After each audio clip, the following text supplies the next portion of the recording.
Welcome to Conversations. I'm Muqtadar Khan, your host, and today I'm going to talk to you about a battle within a battle. As you all know, Donald Trump, since he became president, has unleashed a kind of a global war on trade by imposing tariffs. Uh, Tariffs as high as 145% once on China, but 20, 30, 40% tariffs on all countries, especially those who have large trade deficits or enjoy trade surpluses with the United States. And this is threatening to disrupt the global trade, it's impacting the global supply chains.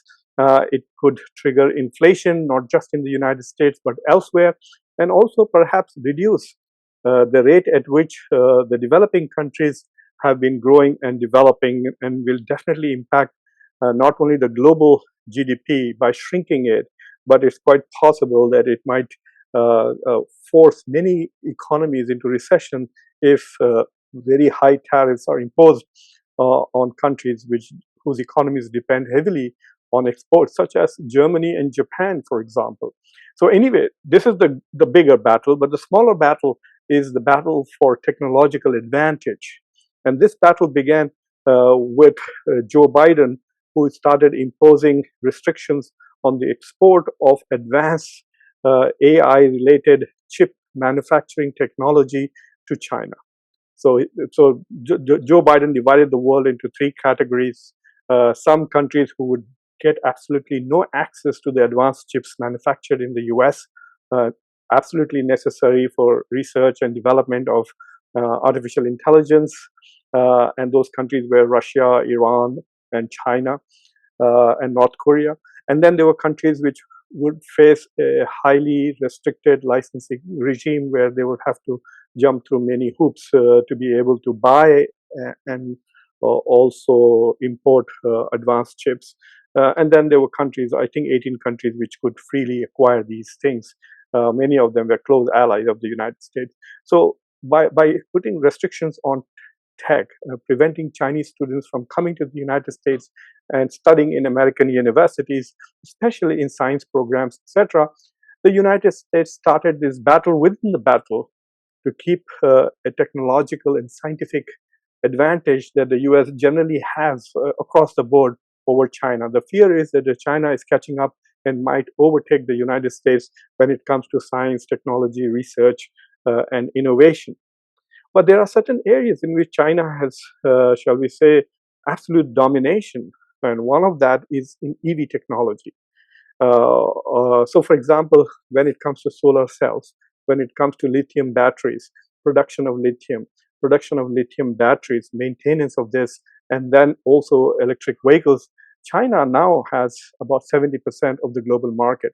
Not only that, it has technology and its innovation are way ahead from the rest of the world. So as the rest of the world moves towards sustainable energy, moves away from fossil fuel towards electric vehicles, towards the use of lithium batteries, etc., it follows China. It depends on China. So China not only is setting the benchmark of what is the latest in technology, and it is also controlling the ingredients that will go into electric vehicle manufacturing. So for example, the Ford motor company in the United States is investing $3 billion in electric vehicles and batteries for electric vehicles. And now suddenly China is putting restrictions on transfer of technology.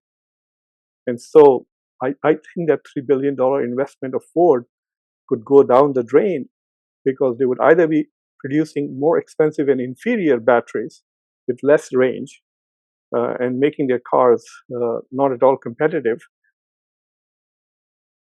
or they would have to depend on China, which means that they will just have to import this stuff. And given the tariffs, they again become, shall we say, not so competitive in the car market. So China is now putting restrictions on the transfer of technologies. Now, it's not very clear, at least to me, what they mean by transfer of technology. So for example, if Ford were to partner with BYD or some other Chinese car manufacturer, and then Ford gets to make those batteries by itself, then that would, in my mind, be transfer of technology to Ford from BYD. But what happens when BYD sets up a plant in Serbia or India? India actually blocked it last year. BYD was willing to expand and invest $1 billion, but it was India which imposed restrictions on BYD last year. And now it's the Chinese government which probably is not going to allow BYD to do that, or at least they will have to get a license before they can do that. So China can pick and choose and say, okay, you can invest in Taiwan, but in Vietnam, but not in India. You can invest in Serbia, but not in the US, etc. So China can use this edge in EV technology to pursue its geopolitical goals. And like the United States, obviously, it's learning from the US. So it's not clear to me whether it will prevent Chinese companies from manufacturing abroad, or it is just going to prevent other countries' companies from acquiring that technology. So we'll see what happens, but that is the latest development.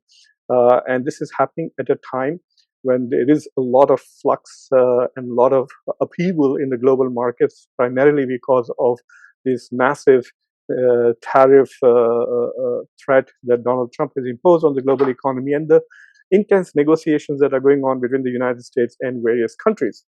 Lately, people are beginning to say that maybe Donald Trump was not wrong, because in the last few months, the US has gained over $100 billion in tariffs. And the inflation that has not kicked in yet in a fashion in which people could really begin to panic. So there is no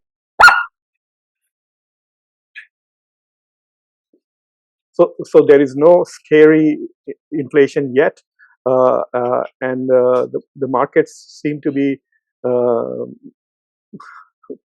back to normal, really. And so it appears as if the US economy has not yet paid any price and may not pay any price. That's what some economists are beginning to say. But we will see what happens going forward with this, the bigger war. But it is troubling that this whole geopolitics and geoeconomics, the merging of geopolitics and geoeconomics, is now beginning to undermine globalization, which lifted nearly 2.5 to 3 billion people out of poverty, primarily in India and China, and many parts of Africa and South Asia too. So it is very clear that globalization is coming to an end, and we are witnessing a new kind of mercantilism where geoeconomics is being dictated primarily by geopolitics and ideology. So that's all I wanted to talk about in this short conversation. If you find it useful, please subscribe to the channel, like this video, press the bell icon, and don't forget to share this video with your socio-political network. Until next time, I'm your host, Muqtada Khan. Take care.